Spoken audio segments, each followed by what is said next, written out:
Mayong hapon sa tanan. Mayong hapon kabadbaran.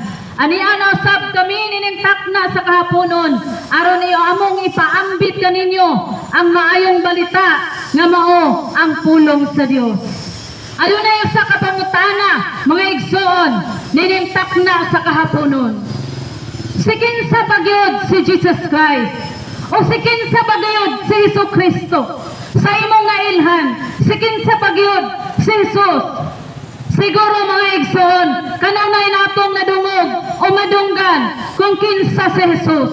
Apan ang pangutana, nailhan magayod nato si Jesus na personal sa atong kinabuhi.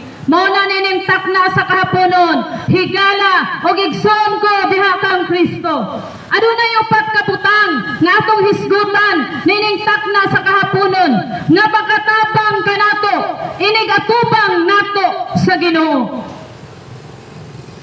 Kinsa bagayod si Jesus sa kinabuhi sa tao?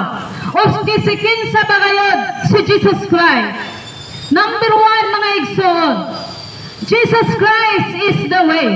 Si Jesucristo mao ang dalan. Matod pa sa iyang pulong, Juan 14:6, I am the way, the truth, and the life. No one comes to the Father except through me. Ako ang dalan, kamatuoran, ug ang kinabuhi. Walay makaadto sa amahan kung dili moagi kanako. Na si Jesus Christ ay mga igsoon, siya ang dalan padulong sa kinabuhing walay katapusan. Na